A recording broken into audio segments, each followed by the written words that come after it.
Bonjour, ici Message Lumière de la famille Myriam. Nous nous retrouvons à Chicoutimi pour te visiter aujourd'hui. Alors, je suis avec Anne et Mathieu et nous voulions commencer par te chanter un petit chant qui va te mettre peut-être la puce à l'oreille.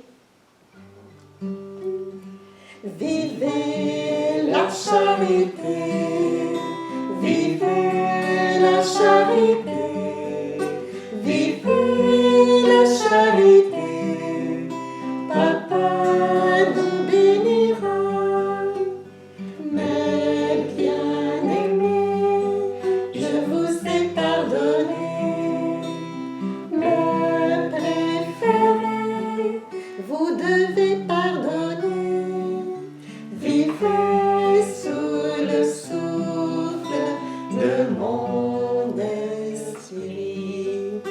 Vivez la charité, vivez la charité, vivez la charité, Papa vous bénira. Aujourd'hui, l'Église nous présente un bel évangile, une parabole un peu surprenante. Moi, c'est vraiment un petit peu surpris, mais en même temps, c'est extraordinaire. Alors, je te raconte un peu la parabole dans mes mots. Alors, c'est celui d'un maître du domaine. Il a un gérant et on lui dit, ton gérant dilapide tes biens. Alors, il appelle le gérant et lui dit, mais qu'est-ce que j'entends dire de toi? Maintenant, je te renvoie. Prépare tes affaires, là, je ne veux plus que tu sois mon gérant. Le gérant se dit, ben, l'assurance chômage n'est pas encore inventée. Je ne veux pas travailler dans la terre, sur la terre, c'est trop fatigant, je ne veux pas mendier, qu'est-ce que je vais faire? Ah, j'ai trouvé une bonne idée. Alors, voyons ce qu'il va faire. Il appelle tous ceux qui doivent de l'argent au maître, puis là, gentiment, il les rencontre et il leur dit, ben, regarde, toi, tu devais 100 barils d'huile, mais 80, c'est correct, on est des bons amis. Il fait la même chose, il diminue la dette de chacun. Et le gérant se dit, quand je vais être mise à la porte, je ne serai pas à court de moyens, je vais avoir des amis, ils vont être reconnaissants, puis ils vont m'accueillir chez eux, puis comme ça, je ne serai plus mal pris. Le maître trouve son gérant pas très honnête, mais pas mal astucieux, habile. Et Jésus dira, c'est vrai que souvent les fils des ténèbres sont plus habiles que les fils de lumière. Mais on voit bien que Jésus aimerait qu'on soit habile. Qu'est-ce que ça signifie? Bien, si on regarde la parabole où elle est placée dans l'Évangile, on s'aperçoit dans Saint-Luc qu'elle est après les 3 paraboles de la miséricorde. Ça, déjà, ça nous met la puce à l'oreille. Puis on sait aussi que dans la Bible, dans le langage biblique, péché et dette sont souvent employés pour signifier l'un l'autre. Donc, j'ai prié tout cela, puis je vais te dire un peu ce que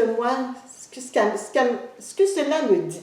Évidemment, la parole de Dieu est tellement riche qu'il peut y avoir des millions d'interprétations, mais je te traduis simplement ce qui m'est venu dans la prière.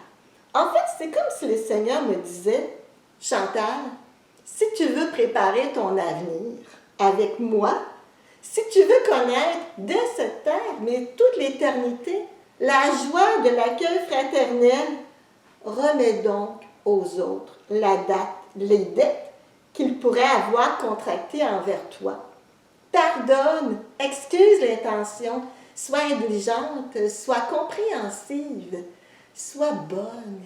Et tu vas voir comment tu vas créer autour de toi une atmosphère d'accueil. Et moi-même, quand tu paraîtras devant moi, je pourrai encore plus facilement te pardonner. Je pense que le Seigneur nous prépare à le rencontrer. Et tu sais que nous sommes en novembre, c'est-à-dire que nous préparons la fin de l'année liturgique, le début d'une autre année liturgique, où on se rappelle que Dieu s'en vient. Il s'en vient parce que moi, je ne sais pas quand est-ce que je vais paraître devant lui, Puis il nous a promis aussi une deuxième venue dans sa gloire. Et le Seigneur nous veut astucieux. Demandons au Seigneur aujourd'hui la joie, la grâce, la force d'enlever les dettes aux autres, de leur pardonner. Et on vivra la joie de l'accueil. Durant toute l'éternité, qui nous aimera le plus au ciel?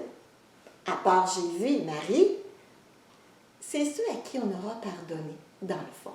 Mais dès cette terre, on peut vivre cette grâce. Et j'ai le goût de demander à Mathieu de me traduire, de nous partager une expérience. Elle est courte, mais elle est profonde. Avec joie. Alors, je te partage une expérience que j'ai vécue au tout début de mon entrée à Myriam, dans mes premières années.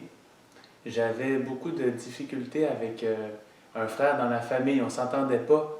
On pourrait même dire qu'on était incompatibles. On n'avait pas les mêmes idées. On n'arrivait pas c'est ça, tout était différent.